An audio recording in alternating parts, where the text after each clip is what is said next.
आज हम बात करेंगे कैपिटलाइजेशन के बारे में। What is capitalization, under capitalization, over capitalization, fair capitalization. आइए इसको समझ लेते हैं। What is capitalization? देखिए, capitalization is the amount of capital invested in business. आपके बिजनेस में जितना भी पैसा कैपिटल के रूप में चाहिए होगा उसको हम सिंपली कैपिटलाइजेशन बोलते हैं।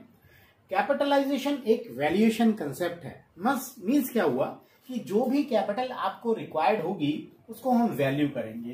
तो it is the valuation of the capital of an enterprise which depends on earnings of a company. Means क्या हो गया कि कैपिटलाइजेशन का वैल्यूएशन करेंगे और वो वैल्यू है कैपिटल की विच डिपेंड्स ऑन अर्निंग्स। तो जो आपकी कैपिटल होगी वो अर्निंग पे बेस्ड होगी। एक बात तो ये।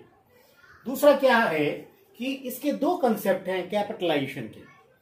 एक कंसेप्ट के अकॉर्डिंग, जो मॉडर्न कंसेप्ट है उसके अकॉर्डिंग मैं बात कर रहा हूं। इस कैपिटलाइजेशन में क्या क्या इंक्लूड होता है। देखिए, एक तो शेयर कैपिटल हम जानते हैं, इक्विटी शेयर होल्डर्स को बिलोंग करती है। इसमें शेयर कैपिटल दो तरह की होगी, इक्विटी शेयर कैपिटल और प्रेफरेंस शेयर कैपिटल। उसके बाद रिजर्व्स एंड सरप्लस, ये इक्विटी का पार्ट है। शेयर होल्डर्स फंड कहलाता है ये। इसके बाद लॉन्ग टर्म डेप्ट भी इसमें शामिल कर लिए जाएंगे। देखिए, अगर हम इन दोनों को जोड़ देते हैं तो ये बनता है traditional concept. Means traditional concept में अगर कैपिटलाइजेशन की बात करें तो ये दो चीजें इंक्लूड होंगी, जिसमें share holders fund plus long term डेप्ट इंक्लूड होता है। अगर हम बात करें मॉडर्न कंसेप्ट की तो उसमें तीसरा एलिमेंट और ऐड हो जाता है, जिसको हम बोलते हैं शॉर्ट टर्म डेप्ट एंड क्रेडिटर्स। तो ये एक ब्रॉडर व्यू है और मॉडर्न कंसेप्ट में शॉर्ट टर्म डेप्ट और क्रेडिटर्स को भी कैपिटलाइजेशन में इंक्लूड कर लेते हैं। तो ये तो दोनों कंसेप्ट की बात हो गई कि ट्रेडिशनल कंसेप्ट में हम कैपिटलाइजेशन में क्या इंक्लूड करते हैं और मॉडर्न कंसेप्ट में क्या इंक्लूड करते हैं।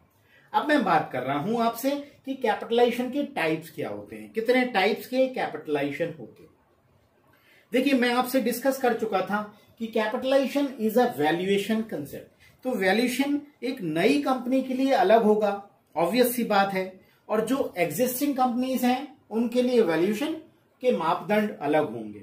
जो ऑलरेडी एग्जिस्टिंग कंपनीज हैं उनके वैल्यूएशन के लिए present value of total capital employed और इन्वेस्टेड। जो नई कंपनीज हैं उनके लिए वैल्यूएशन कैसे करेंगे, जितनी भी कॉस्ट उन्होंने असेट्स में इनकर की हैं प्लस एक्सपेंसेस देयर ऑन और right from establishment to the working operation, ये सारे एक्सपेंस नई ऑर्गेनाइजेशन के लिए इंक्लूड हो जाएंगे। पुरानी ऑर्गेनाइजेशन के लिए मैं बता चुका हूं कि present valuation of total capital employed या इन्वेस्टेड हम कैपिटलाइजेशन को निकालने के लिए यूज करते हैं। अब बात करते हैं टाइप्स ऑफ कैपिटलाइजेशन की। ओवर कैपिटलाइजेशन, अंडर कैपिटलाइजेशन और फेयर या नॉर्मल कैपिटलाइजेशन क्या होते हैं ये आइए देख लेते हैं। बहुत सिंपल से आपको दो चीजें कंपेयर करना है। एक तो आप कंपेयर करेंगे actual rate of capital employed.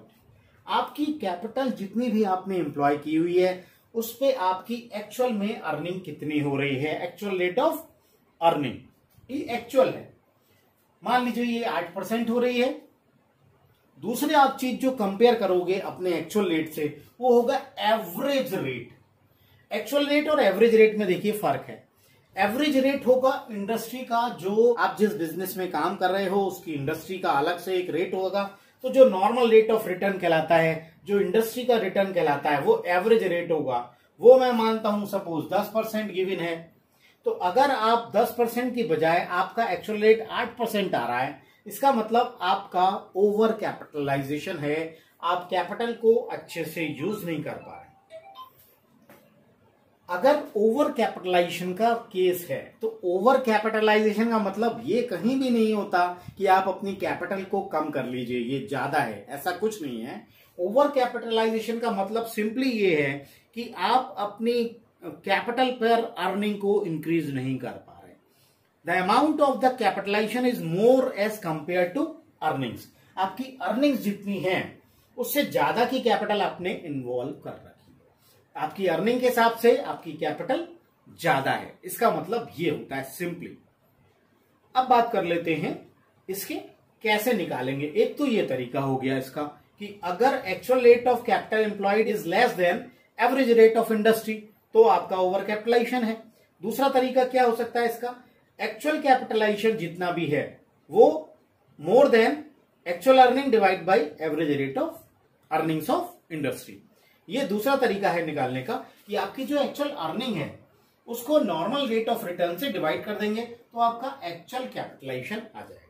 ये एक्चुअल कैपिटलाइजेशन है और ये आपका आएगा normal capitalisation according to the industries rate. तो ये दोनों फॉर्मूले आपको मैंने कंक्लूड करके बता दिए। अब मैं बात कर लेता हूं अंडर कैपिटलाइजेशन के बारे में। बहुत सिंपल, अगर आपने ये समझ लिया तो ये पार्ट इज सो सिंपल।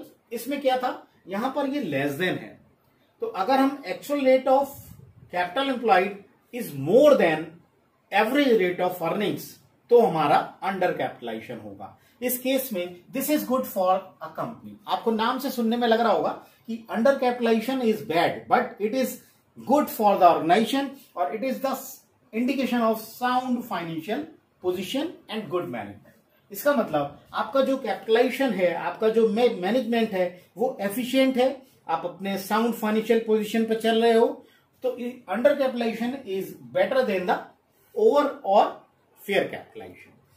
बात कर लेते हैं अंडर कैपिटलाइजेशन के सर्कमस्टांसेस की कि कब हो सकते हैं। देखिए मैंने बता दिया था यहां पर actual rate of earning, actual rate of capital employed ज्यादा है एवरेज रेट ऑफ अर्निंग से। देख लीजिए ऑर्गेनाइजेशन का 12% का actual rate of capital employed आ रहा है, जबकि जो इंडस्ट्री का एवरेज रेट है वो 10% है। तो आप इंडस्ट्री से ज्यादा एक्चुअल में अर्न कर पा रहे हो, this is the under capitalization, efficient management है। ओके, अगर हम कैपिटलाइजेशन मेथड से निकालेंगे तो इसमें एक्चुअल कैपिटल एम्प्लॉयड जो एक्चुअल कैपिटलाइजेशन है वो इज लेस देन एवरेज, इस एवरेज से कम निकल के आएगा। और फेयर कैपिटलाइजेशन में it will be equal, means आपका earning 10% is equal to the industries earning.